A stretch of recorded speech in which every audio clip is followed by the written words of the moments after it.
আসসালামু আলাইকুম, হ্যালো বন্ধুরা, তানজিনা ফ্যামিলি ব্লগ থেকে সবাইকে স্বাগতম জানাই। আজকে আবার একটা নতুন ভিডিও নিয়ে চলে আসলাম। তো আপনারা তো দেখেন আমাদের ঘরে কাজ ফাইনালি শুরু করে দিলাম।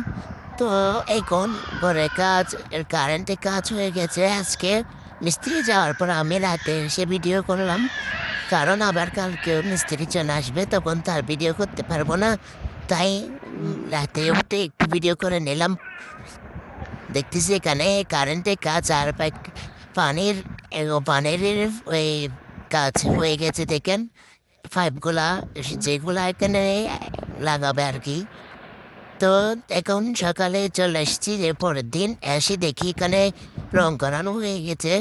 তো প্রথমে সাদা রংটাই করানো হয়েছে, এখন এরপর আরও রঙের নানান রঙের রং করানো হবে। তো আপনারা কমেন্ট করে জানাবেন কোন রং করলে সুন্দর লাগবে, সেটা অবশ্যই কমেন্ট করে জানাবেন। তো সেটা করার চেষ্টা করব।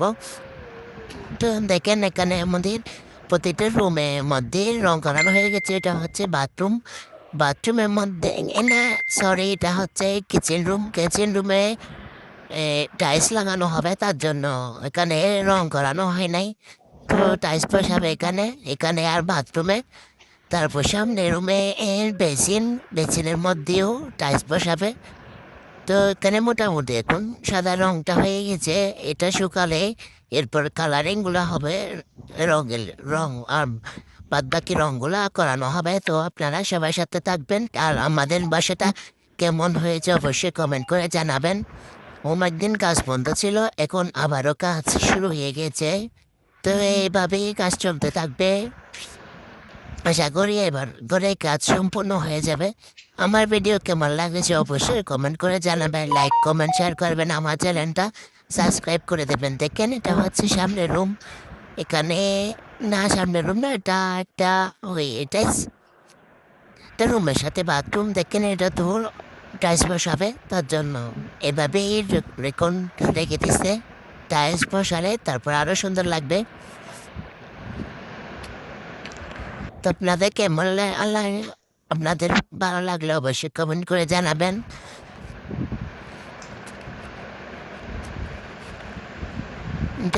এটা একটা রুম, আর এইদিকে আছে কিচেন রুম, বা কিচেন রুমের পাশে আরেকটা রুম করানো হয়েছে।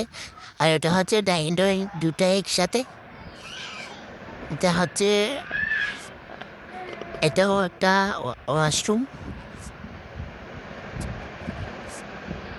তো এদিকে আবার সামনে ব্যালকনি করানো হয়েছে। দেখেন কত সুন্দর ভিউ এখান থেকে। আপনাদেরকে এর আগে দেখেছিলাম। দেখেন আমাদের সামনে একটা অনেক বড় পুকুর আছে। তো আজকে এ পর্যন্তই। অবশ্যই আমার ভিডিও কেমন লাগে আপনাদের জানাবেন। তো আমার বাচ্চারা হয়েছে করতেছে, তার জন্য বয়স দিতে পারতেছি না।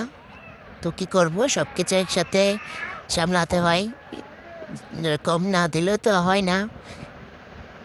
তো আজকে পর্যন্তই। সবাই ভালো থাকবেন, সুস্থ থাকবেন, ধন্যবাদ।